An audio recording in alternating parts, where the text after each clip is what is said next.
Você fica à vontade. Eu tenho...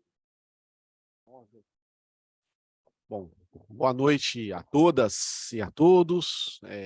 Com muita alegria que nós iniciamos o terceiro dia da 10ª Semana Jurídica aqui da OAB Campinas. Já é um evento tradicional, Mariana, aqui na nossa subseção e na OAB no estado de São Paulo, de modo geral, e hoje, de uma maneira muito especial, nós trazemos aqui querido amigo, acima de tudo, mas uma referência para todos nós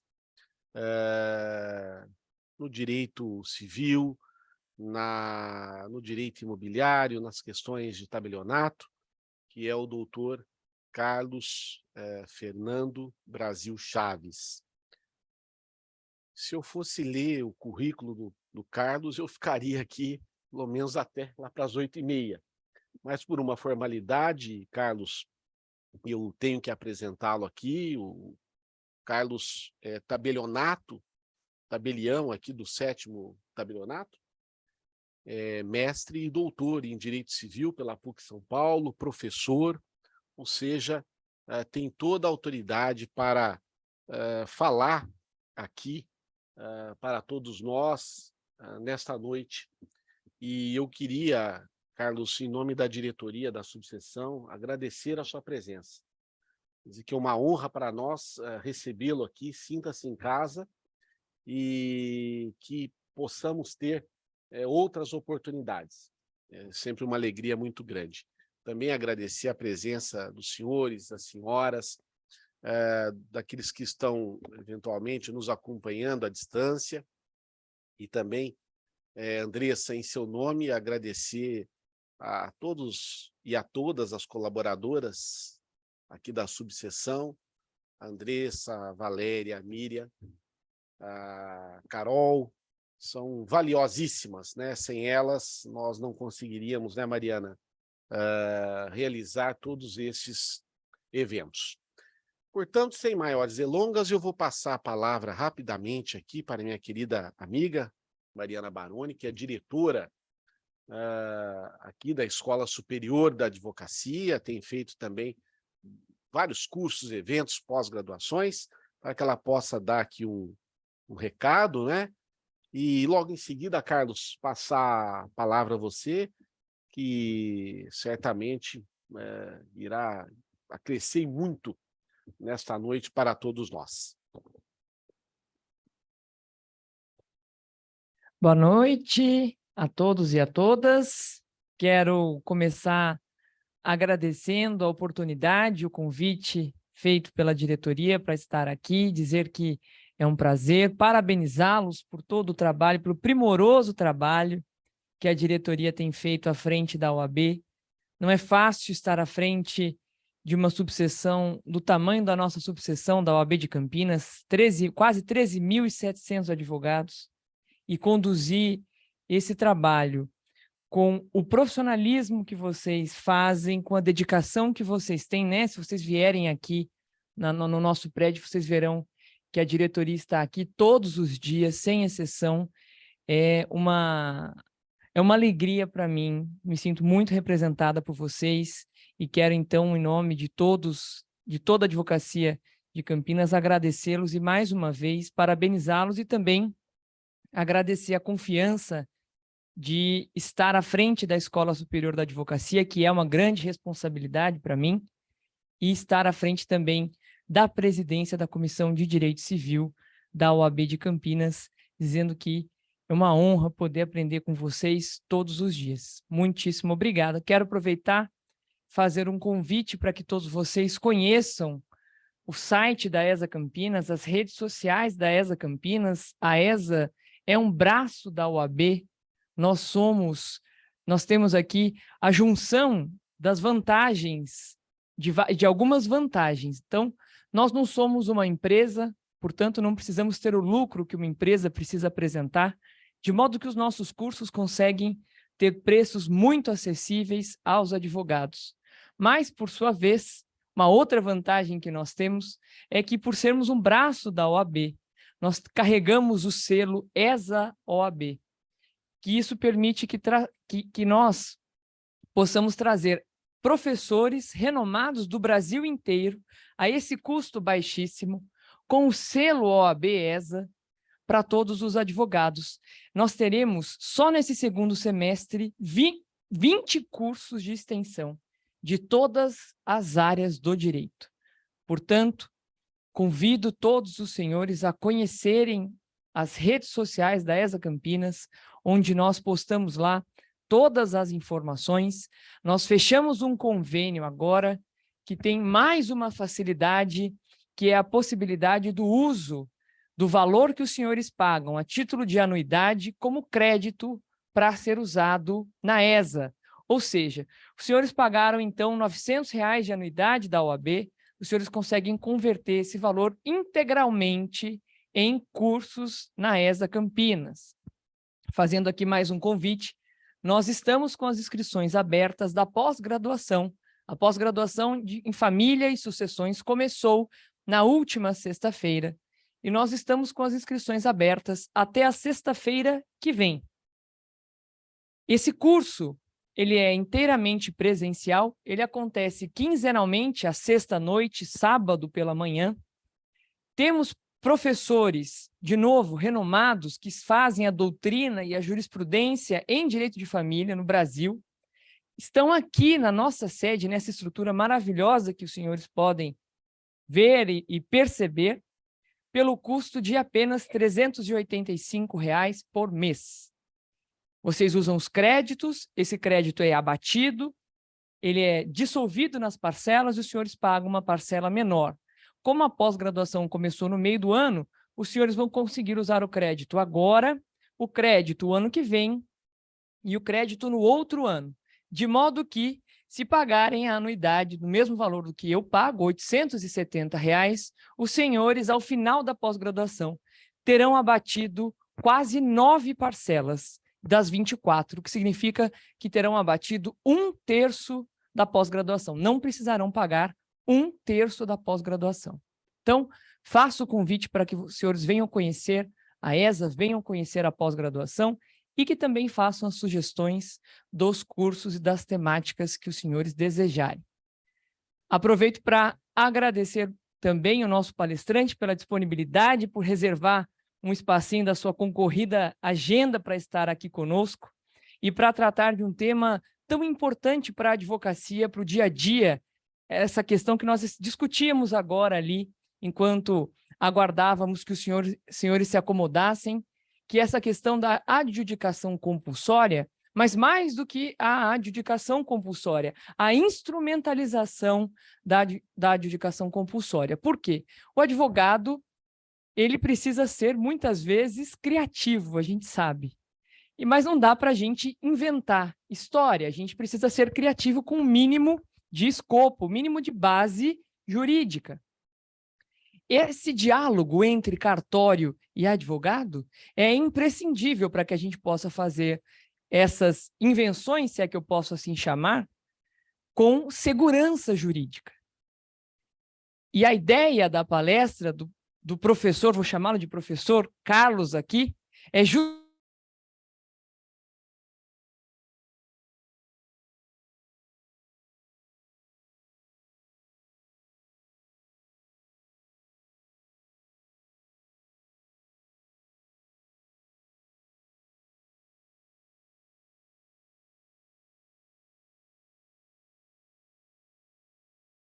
nos prestar um serviço aos nossos clientes cada vez melhor. E isso traz para a gente também uma recompensa financeira, com certeza, que quanto melhor a gente presta um serviço, mais nós somos recomendados, e quanto mais recomendados, melhor a nossa recompensa financeira, e assim sucessivamente. E mais cursos da ESA vocês podem fazer, e assim sucessivamente, não é isso? Então, muitíssimo obrigada. Passo a palavra para o nosso palestrante, uma excelente palestra a todos nós. Já peço desculpas aqui, daqui a pouquinho vou ter que me ausentar, porque terei aula, mas é um prazer estar com vocês todos. Uma ótima noite e uma excelente palestra para todos nós.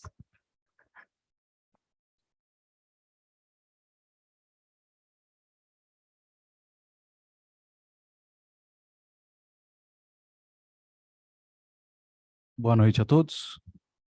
Tudo bem com vocês? Muito feliz de estar aqui. Que responsabilidade que já puseram aqui nas minhas costas, em poucas palavras. Já sinto todo o peso do mundo. Estou muito feliz, primeiro, de estar ao lado aqui do meu amigo Paulo Braga, vice-presidente dessa casa, um advogado brilhante, que eu tenho a honra de receber na minha serventia sempre. Então, fica aqui os meus cumprimentos, a minha admiração e a minha amizade. A doutora Mariana, que acabei de conhecer, mas que tive muito gosto em fazê-lo, não é mesmo? Que é amiga de um grande colega meu, tabelião, aqui em Campinas, e já vi que ela tem todo o jeito de professora, porque ela pegou o microfone e eu falei, hoje eu não falo mais. E ela mandou bala, porque realmente conhece, sabe e domina a forma e o jeito de conduzir. Queria cumprimentar cada um de vocês, né? Essa é a semana jurídica, portanto, o dia do advogado foi dia 11 de agosto, né? Também dia da instalação dos cursos jurídicos no Brasil, Olinda e São Paulo. E para mim é uma honra estar aqui na Casa do Advogado, na qual eu também me sinto pertencente, porque fui advogado antes de ser tabelião, né, por um pequeno período, mas sou filho de advogada, filho de advogado, irmão de advogado, esposo de advogada, e aproveito para cumprimentar a todas as advogadas na pessoa da minha esposa, porque na última palestra eu não falei dela, e rapaz, eu sofri, viu? Ficou ruim para mim, Paulo. Então, querida, parabéns a todas as advogadas na sua pessoa e a todos os advogados na pessoa do Dr. Paulo. Então, uma alegria imensa estar aqui, falar de um tema notarial, mas também da advocacia. Porque a advocacia e o notariado andam juntas, ou juntos. Elas estão de mãos dadas com vistas a uma coisa chamada desburocratização. É a advocacia e o notariado que tem trazido à sociedade um grande amparo, uma justiça mais célere, um atendimento das suas demandas de maneira mais rápida, mais efetiva. Mas nem sempre foi assim. E eu sou tabelião há 18 anos, eu comecei com 6 anos, vocês podem fazer as contas. Eu disse que eu faria essa piada, Mariana. Eu sou tabelião há 18 anos, e lá em 2005, quando eu passei no concurso, não se falava muito em cartório, aliás, não se falava muito em cartório na faculdade. Alguém ouviu falar em notários e registradores aqui durante a sua graduação? Ouviu falar, mas pouco, né? Muito bem. E eu cresci num ambiente em que no carro do meu pai tinha um adesivo escrito o quê, Paulo? Sem advogado não se faz justiça. Sem advogado não se faz justiça. E quando entendi e resolvi me dedicar a ser tabelião, eu li a máxima de Joaquim de Oliveira Machado, que diz: o tabelião é o inestimável antídoto da demanda. Ou li Carnelucci, que dizia: quanto mais notário, menos juiz. O que isso quer dizer? Quanto maior a atuação notarial, menor a necessidade de atuação do Poder Judiciário. Ou seja, onde nós estamos? Estamos na esfera de uma justiça de caráter preventivo. Uma tutela ex ante. E num país onde nós temos mais de 100 milhões de processos, a gente só ouve na graduação falar em litígio, ação, processo, rito. Mas não se fala de segurança jurídica.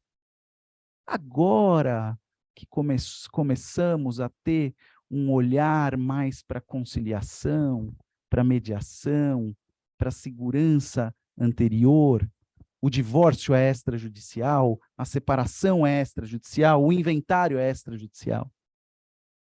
E isso reforçou, sem dúvida, essa parceria entre notários e advogados, que cá entre nós tem servido muito bem à sociedade, aos clientes de vocês, que também são nossos.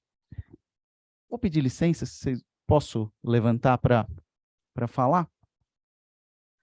Então, vou falar aqui um pouco mais perto de vocês sobre esse tema da adjudicação compulsória e do tabelionato de notas. Mas, para isso, eu queria falar do tabelionato e de algumas impressões que eu senti logo que eu virei tabelião. Posso contar uma história para vocês? Posso? Era 2005, eu tinha sido aprovado no concurso, e aí eu precisava entregar uns documentos lá no DICOGE, na Corregedoria Geral da Justiça. Estava em São Paulo, um amigo meu que estudava comigo lá na biblioteca da Faculdade de Direito do Largo São Francisco, me ligou e falou: Carlos, você está por onde? Falei: rapaz, eu estou em São Paulo hoje, não estou em Campinas. Vim aqui entregar uns documentos. Ele falou: passa aqui na USP, vem aqui ver seus amigos e a gente vai tomar um café. Falei: não, passo sim. Fui até lá então, me lembro como se fosse hoje, na Biblioteca Central. Cheguei e encontrei o amigo que estudava comigo, se preparava para concurso comigo. E aí ele me apresentou um outro rapaz, que também estava estudando para concurso. Ah, esse aqui é o fulano, tal. Ah, muito prazer. Tal.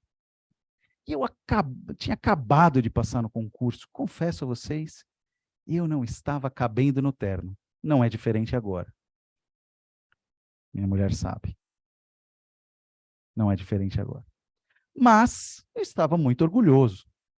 Saímos então da biblioteca e fomos tomar um café. Vocês conhecem ali a Faculdade de Direito? Você atravessa a rua, tem um café bem na frente. Paramos ali e eu pedi, então, um macchiato. Sabe qual é o macchiato? É aquele que tem uma espuminha, né? O café que tem uma espuminha do leite. E comecei a conversar com o meu amigo e com o rapaz. E então perguntei ao rapaz: ah, você está estudando, está se preparando para concurso? Falou: sim, estou me preparando para concurso. Falei: e o que você pretende fazer? E ele disse para mim, com certa altivez: eu quero prestar magistratura ou Ministério Público. Eu falei: nossa, muito legal. Duas grandes carreiras, né? Prestigiosas. Mas e cartório? Eu que estava todo orgulhoso de virar tabelião, né? E cartório, você não pretende prestar? Ele olhou para mim, me analisou um pouco e falou: desculpa, mas eu não nasci para bater carimbo. Eu não nasci para bater carimbo? Eu olhei para ele, nisso a espuminha do leite estava baixando, eu peguei, eu falei: vou tomar um pouco, senão vou perder. Meu amigo que já me conhece olhou para mim e falou assim: ai, meu Deus do céu. Tomei um golinho do café, do macchiato, coloquei. Falei assim: mas vem cá, então tá bom, você que está estudando para concurso, você sabe me dizer qual é o principal artigo da Constituição Federal? Aquele que todo mundo diz que é o maioral, que é inclusive cláusula pétrea. Qual é o artigo? Você sabe me dizer? O artigo 5º. Muito bem. E lá no artigo 5º estão estabelecidos os direitos e garantias fundamentais, sem os quais não existe Estado democrático de direito. Perfeito?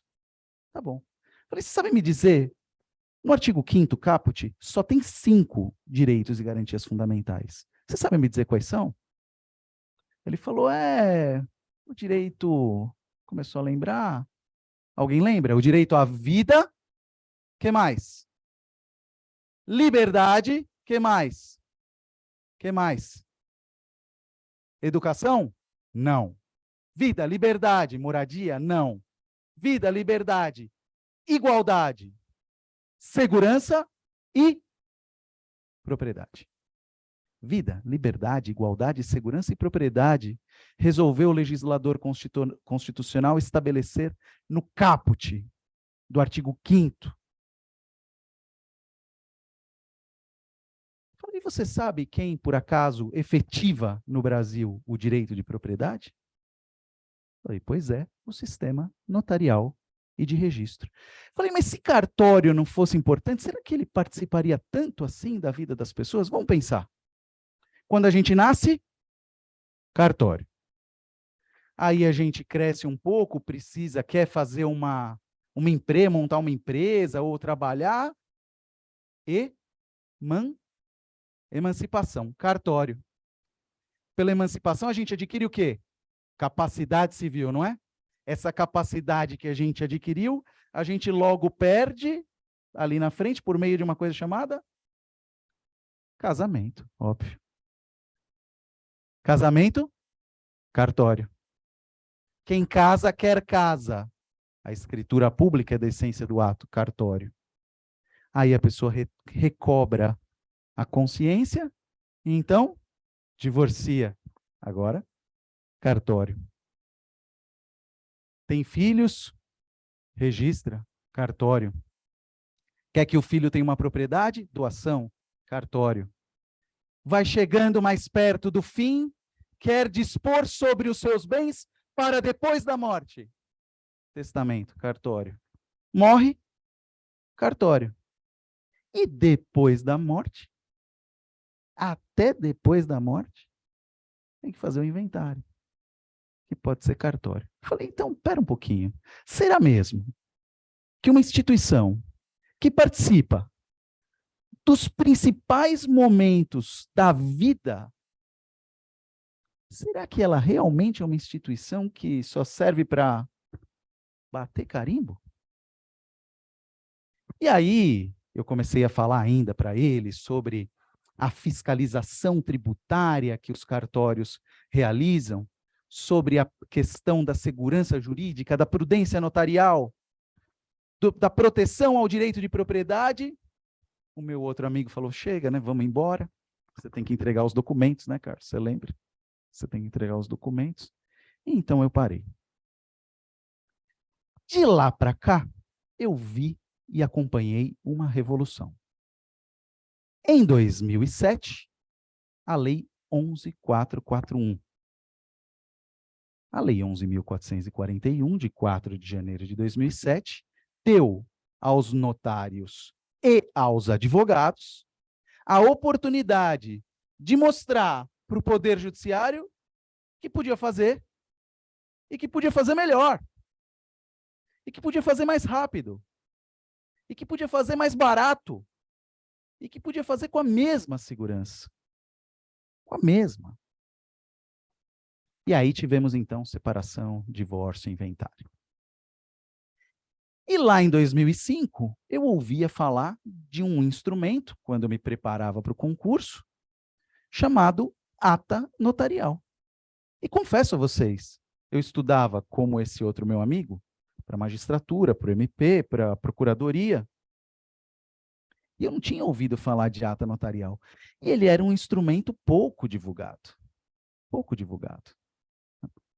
E aí eu comecei a estudar sobre aquele instrumento, sobre aquela técnica, sobre aquilo que Menotti Del Picchia diria que faz uma verdadeira mágica ao transmutar o fato dentro do livro.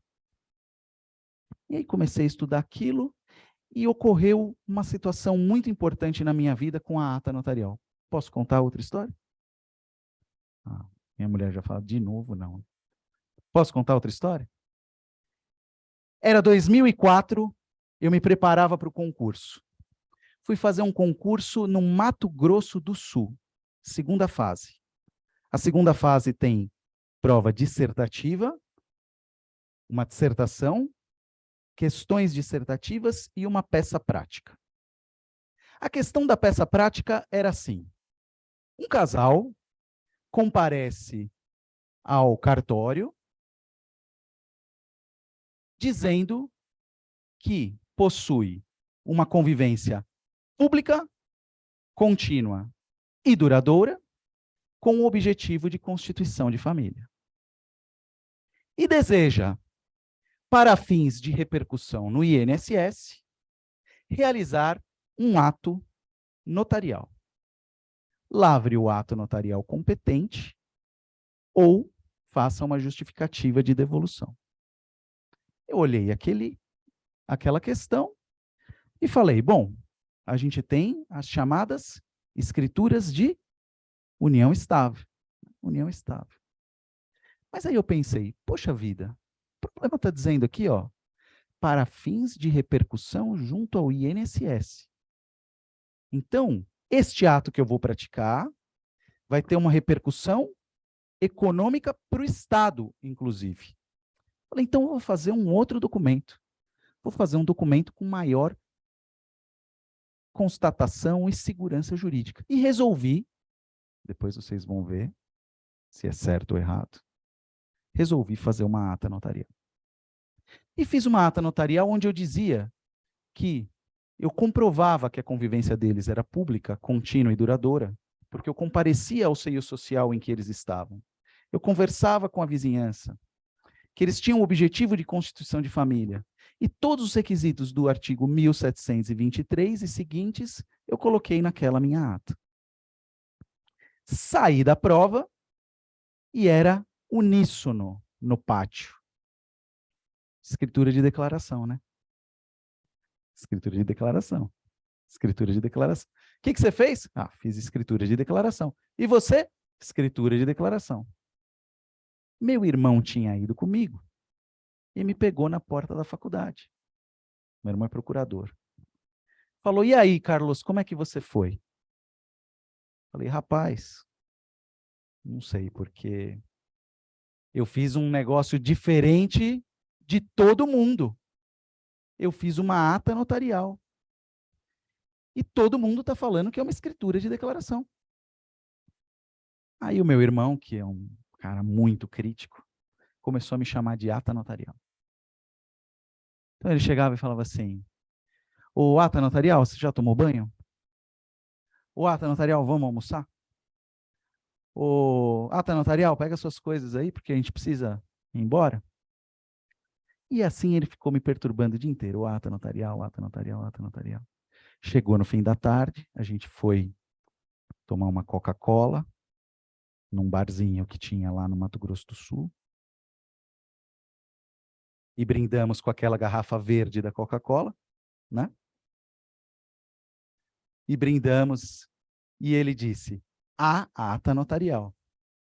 Eu falei, a ata notarial, porque se for ata notarial, se for... E eu fui a maior nota do concurso. Por que eu conto essa história? Porque a ata notarial, ela pode se prestar a qualquer fato, a qualquer situação jurídica que vocês devam ou queiram resguardar.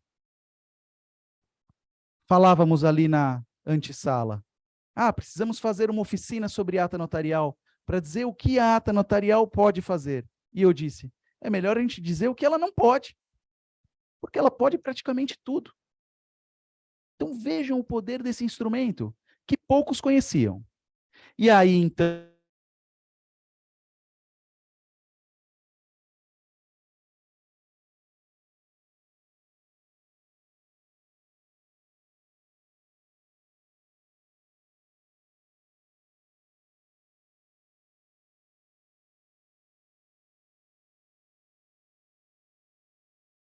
rebelião quanto advogado, eles saem da esfera do consenso, onde todas as partes querem a mesma coisa, e vai para uma esfera que originalmente não é dele, é do Estado juiz. Que é o quê? De suprir a vontade da parte. Porque a adjudicação compulsória, ela só existe na medida em que alguém não quer cumprir com a sua obrigação de outorgar escritura. Então, para entender a adjudicação compulsória, primeiro a gente precisa entender o contrato de compra e venda. Para entender a adjudicação compulsória, a gente precisa saber que o contrato de compra e venda, ele tem 3 elementos essenciais. Quais são? Quais são? Um de cada vez, por favor. Fica muito barulho. Vontade, consentimento, o que mais? Objeto, coisa e transmissão não é, ele se dará, mas não é um elemento. E preço, pagamento. Res pretium et consensus. Coisa, preço e consentimento.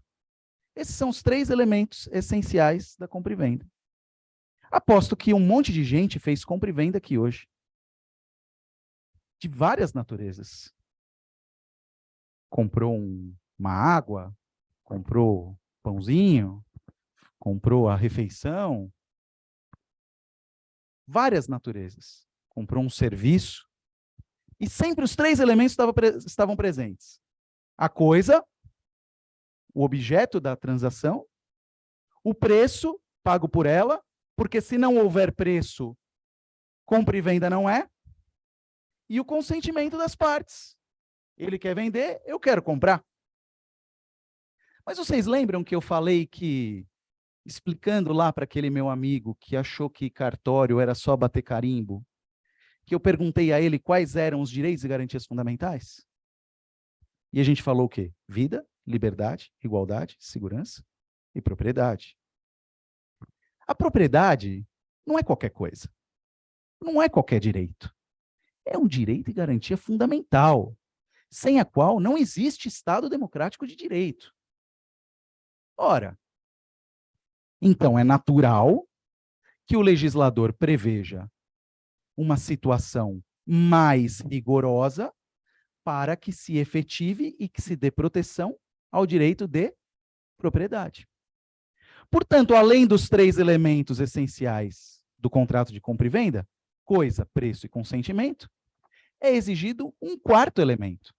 Qual é esse 4º elemento para a transmissão da propriedade imobiliária? Irrevogável e retratável? Registro? Solenidade. Quem falou? Solenidade. Requisito ad solenitatem. Escritura pública. O artigo 108 diz: é essencial a escritura pública para a transmissão de direitos. A escritura pública é, portanto, da substância do ato. Da substância do ato. Sem ela, o ato não se aperfeiçoa, porque ela é exigida. Então, o que é a adjudicação compulsória? É um negócio jurídico que teve res, coisa, pretium, preço, consensus, consentimento, mas não teve forma. Por isso ela é uma promessa de compra e venda, que se aperfeiçoaria na escritura, mas não se aperfeiçoou. Por quê? Porque alguém não quis. Seja o promitente vendedor, seja o promitente comprador. Alguém não quis. Alguém se negou. Alguém ficou impossibilitado. Vocês conhecem a escada pontiana? Já ouviram falar? Teoria do ordenamento jurídico? Ela diz mais ou menos assim. O negócio jurídico tem 3 degraus. O primeiro plano é o plano da existência. Então, eu faço alguma coisa, eu faço um negócio jurídico, escrevo, ele passa a existir. O segundo degrau é o plano da validade. Validade. No plano da validade, nós temos a nulidade e a anulabilidade dos negócios jurídicos. Portanto, um contrato de compra e venda imobiliária, ele existe enquanto instrumento particular, mas passa a ser válido com a formalização pública, que ganha sua eficácia no mesmo momento em que todas as partes assinam e o tabelião subscreve. Quer que fica mais claro? Planos da existência, validade e eficácia. Vamos pensar no testamento. O testamento é um ato que você realiza, ele passa a existir. Para que ele tenha o segundo degrau, é necessário que ele tenha validade. Para ele ter validade, é necessário, portanto, que ele cumpra os requisitos legais. Por exemplo, num testamento público, lavrado por tabelião de notas, com 2 testemunhas, de maneira uníssona. Então, ele passa a existir e ser válido. Mas ele já é eficaz? Ele já é eficaz? Não. Por que não? Porque eu lavro um testamento, ele existe. Eu lavro ele na forma pública com 2 testemunhas, ele é válido. Por que ele ainda não é eficaz? Hã? Porque depende de uma condição. Na verdade, depende de um evento. Um evento futuro e certo. Diria Castro Alves, terás o sono sob a laje fria. Não é? Tô poeta hoje, hein? Terás o sono sob a laje fria. Única coisa certa que a gente sabe, vamos morrer. Outro dia chegou lá um cliente, falou, eu sugeri um testamento para o que ele desejava, ele falou, o senhor está achando que eu vou morrer? Eu falei, não, eu tenho certeza. Só espero que demore. Pô, tenho certeza que você vai morrer. Você, eu, todo mundo. Só espero que demore. Então o testamento, ele existe, é válido, mas só é eficaz no momento da abertura da sucessão. Até no testamento cometem um erro crasso, que eles acham que no testamento você não pode dispor sobre a legítima dos herdeiros necessários. Erro crasso. Por quê? Porque a eficácia do testamento é no momento da morte. E é lá que você não pode ferir a legítima, não aqui. Eu era a banca do 10º concurso de outorga de delegações e eu perguntava para os candidatos a notários. Um rapaz de 30 anos, casado, 2 filhos, pais vivos, tem 2 imóveis. Quer fazer um testamento deixando os 2 para o Santos Futebol Clube. Você faz? Só por ser para o Santos, já devia fazer na hora. Esqueceu de colocar no meu currículo isso. Torcedor do Santos Futebol Clube. Não estamos em alta, mas... Espera aí. Então, veja. Pode fazer? Não, não pode. Ah, por que não pode? Ah, não, porque ele está ultrapassando a legítima. Pô, ele tem 30 anos. Ele já tem 2 bens de R$1 milhão cada um. Se ele morrer com 60, com 10 bens, você impediu de fazer o testamento? Se ele fizer o testamento agora e morrer com 2 bens, redução das disposições testamentárias. Aplica-se um e o outro vai para a legítima. Não obstar a realização do testamento. Por quê? Por desconhecimento dos planos da existência, da validade e da eficácia. Então, no contrato de compra e venda, nós temos existência, validade e eficácia. E a falta da escritura pública fere de morte o documento, porque atinge a sua validade plena. E, portanto, ele não atinge a sua eficácia plena, que é o quê? Transmitir, aí sim, transmitir uma propriedade para o outro. Então, alguém faz um negócio jurídico com outrem, recebe o dinheiro, bonitão, recebe o dinheiro, dá até a posse, e depois não quer passar a escritura pública. Então, entende a nossa legislação que o instrumento particular de compra e venda, ele é um direito real de aquisição. E por ser um direito real de aquisição, ele gera na pessoa prejudicada a possibilidade de adjudicar compulsoriamente. O que é adjudicar compulsoriamente? O que é adjudicação compulsória? Precisamos sempre entender as palavras. Adjudicar é ligar uma coisa a outra. Compulsória é ligar uma coisa a outra compulsoriamente, sem o desejo das partes, de maneira forçada. Mas não é o notário, tampouco o advogado, dotado do poder do Estado juiz de dizer isso aqui é seu, isso aqui é seu. Ele precisa analisar, contextualizar. Então veio a Lei 14.382 de 2022 e inseriu na Lei dos Registros Públicos um artigo que é o artigo 216B. 216B. E o 216b trata do quê? Da adjudicação compulsória extrajudicial. Então, primeira vez que o notário e o advogado estão atuando extrajudicialmente, suprindo consenso, suprindo vontade de alguém. Isso vai ser feito por meio do quê? Por meio de uma análise de um contexto. O primeiro contexto qual é? Primeira coisa que ele vai precisar verificar é o quê? É a existência de um compromisso de compra e venda, em que tenham partes, em que tenha objeto, em que tenha preço. A segunda coisa que ele vai precisar verificar é que houve o inadimplemento da obrigação de outorgar escritura. Para isso existe uma regra colocada no 216b, que é uma regra que utiliza como analogia a Lei 9.514 de 97, a Lei de Alienação Fiduciária. Na Lei de Alienação Fiduciária, quando há inadimplemento, o que acontece? O registro de imóveis notifica o devedor para pagar em 15 dias. Nesse caso da adjudicação compulsória, é a mesma coisa. O registro de imóveis notifica o inadimplente. Para quê? Para outorgar escritura em 15 dias. Se ele outorgar escritura, acabou o procedimento.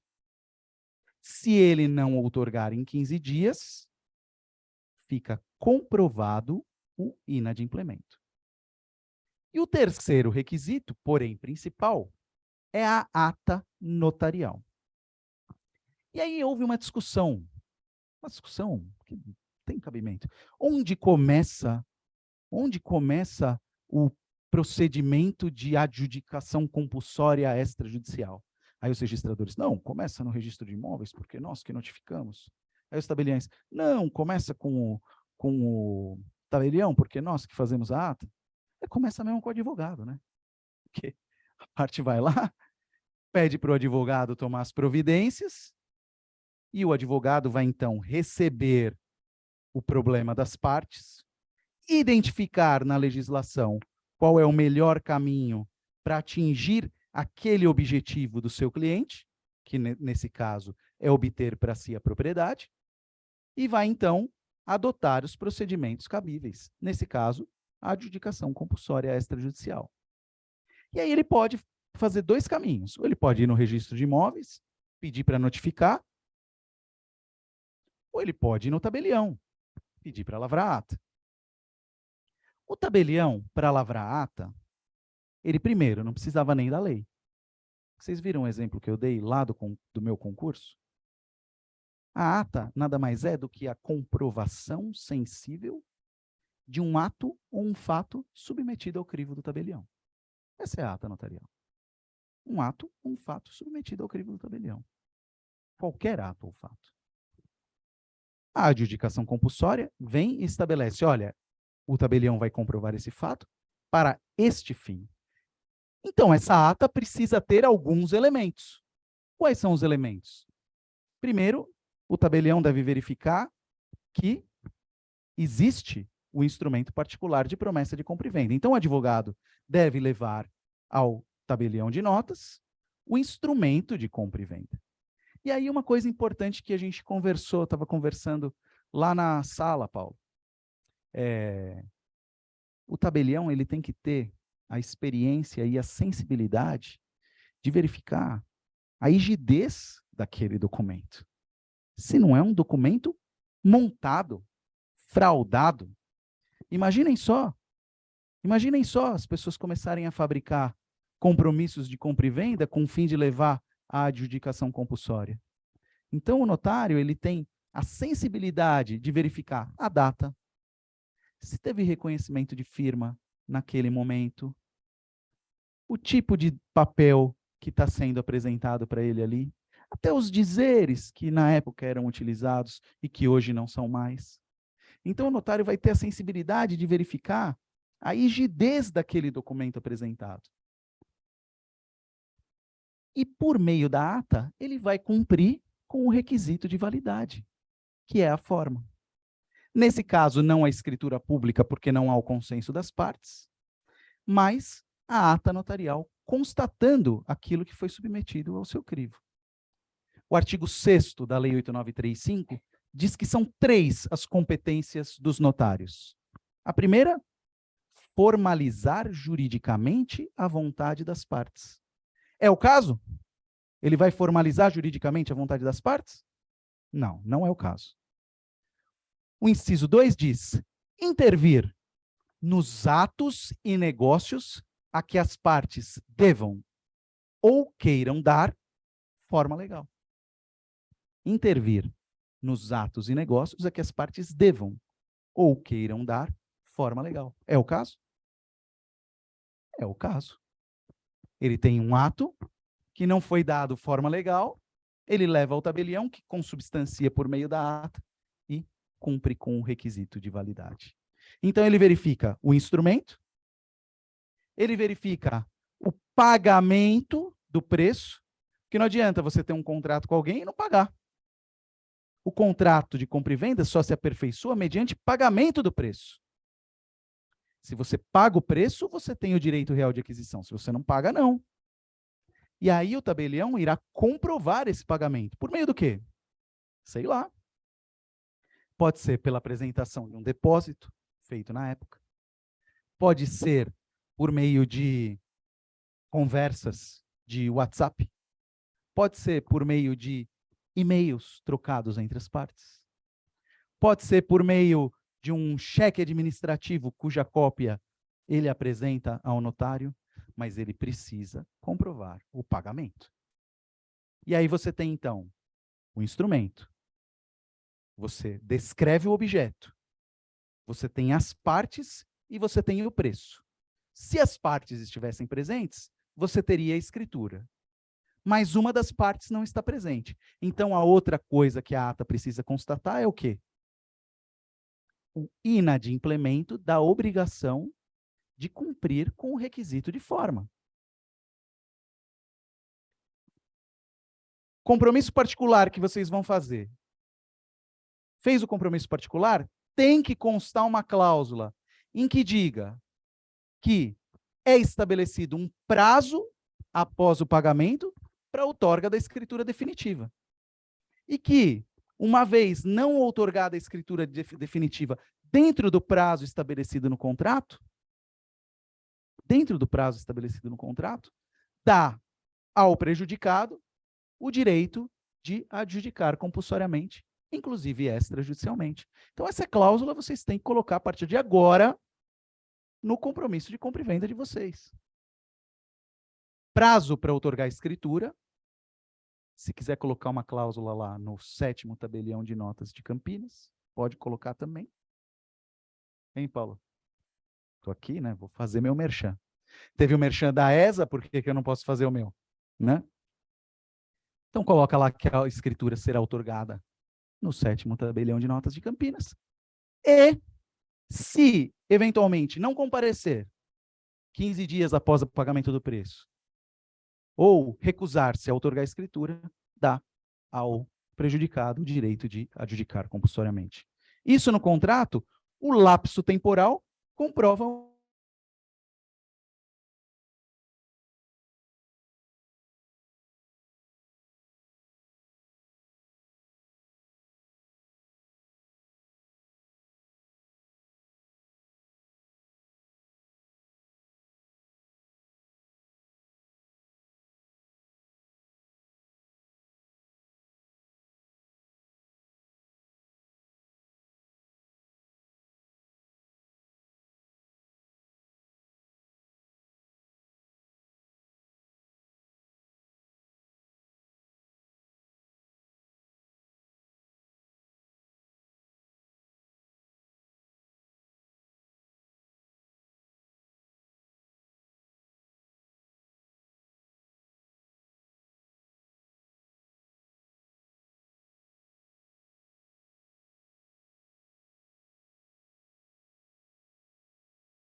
registrador vai notificar no endereço que está lá no contrato. E aí vai ver que ele não respondeu.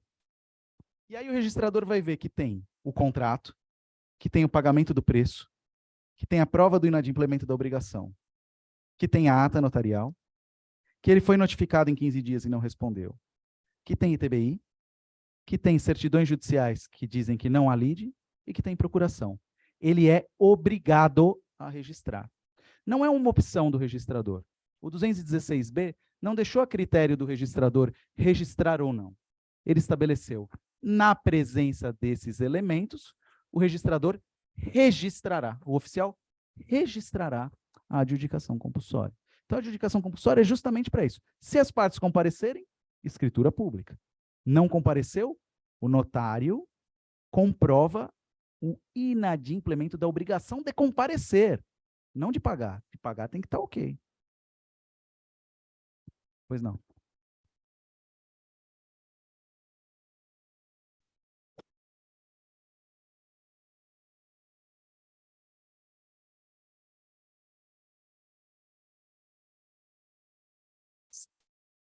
Claro.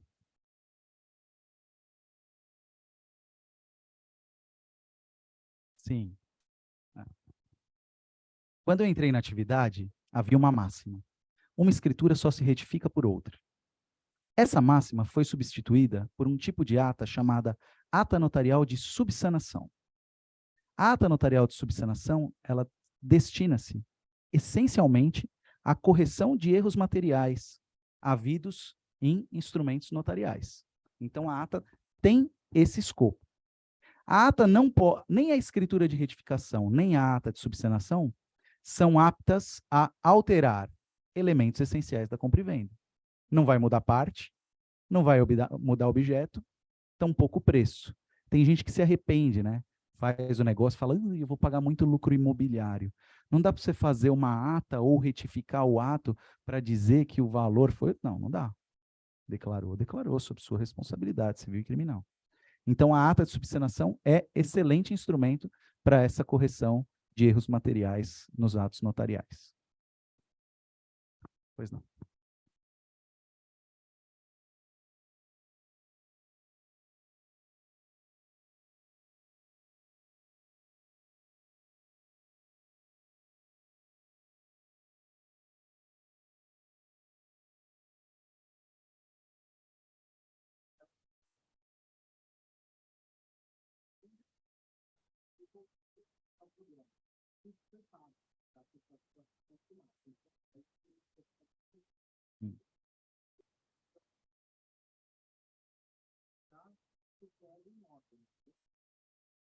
Acho que todo mundo ouviu a pergunta do colega? Eu acho que aí não estamos no campo da adjudicação compulsória.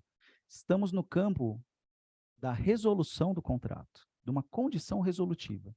Ora, se houve um pagamento parcelado do preço, o contrato só se aperfeiçoará totalmente com o pagamento total das parcelas, salvo se for uma nota promissória em caráter pró-soluto, mas isso não vem ao caso, tema de outra discussão.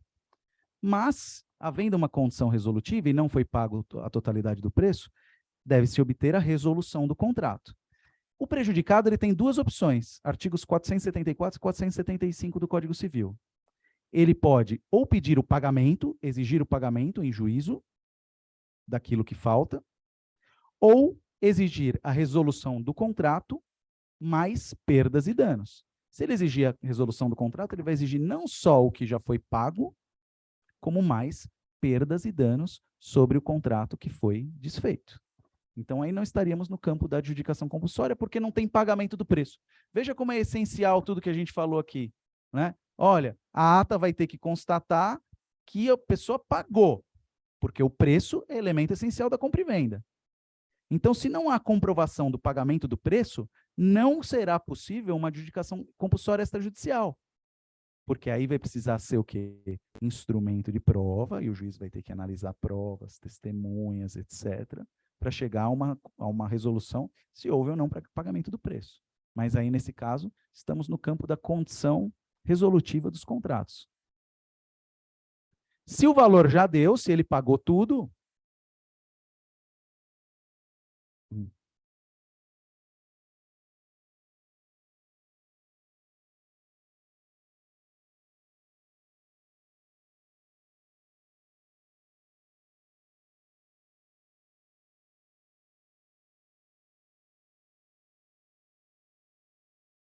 Agora eu entendi mais ou menos, confesso.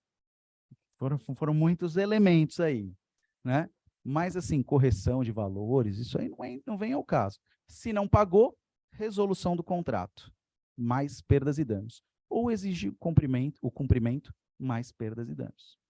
Beleza? Qualquer das partes, pois não.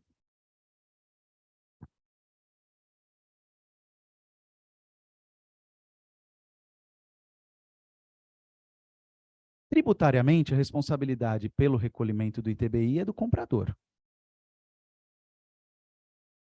Perfeito. Aí nós estamos falando de interesse na resolução da questão. O vendedor pode, sim, recolher o ITBI, adjudicar compulsoriamente ao vendedor, e se eu fosse advogado dele, eu entraria com uma ação para ele para ressarcir o ITBI pelo inadimplemento da obrigação de outorgar a escritura e pelo prejuízo causado com perdas e danos. Pois não.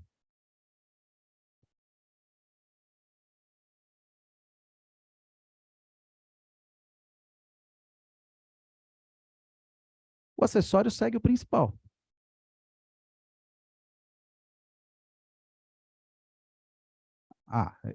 Veja. Depende do objeto, porque se ele construiu depois, nós temos por objeto a alienação de um terreno, não de uma casa, correto? Então, ele vai apresentar o ITBI com a finalidade de adjudicar compulsoriamente o objeto daquele contrato. Depois, ele vai ter que promover todas as providências exigidas pelo órgão municipal, vai ter que pagar o INSS da construção, vai ter que averbar a construção, aí a prefeitura vai fazer a análise.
Né?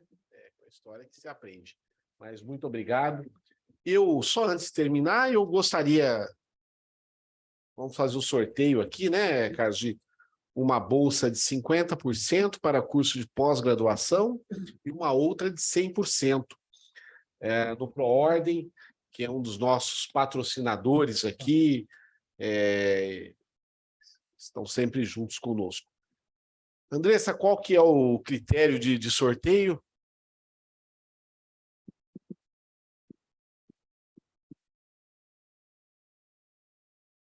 Então, Mas quem esse número? Tem uma lista.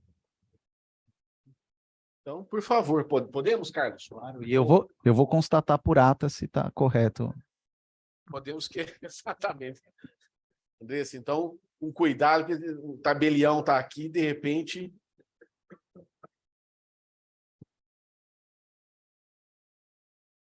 R$ 35. Você sabe que o local onde é meu cartório já foi bingo, né? Por isso que eu já falou o número, eu já cantei a pedra. Tiago. Sai um rapaz aqui, não sei se será ele. Tiago. Agora 50 ou 100%? Bom, já que ele não... Vamos fazer então primeiro, vamos repetir. Ele não está, vamos repetir. Então vamos fazer de 100%. Bem lembrado.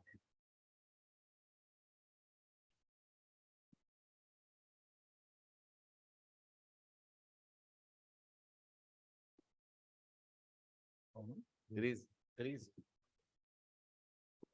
Olha lá.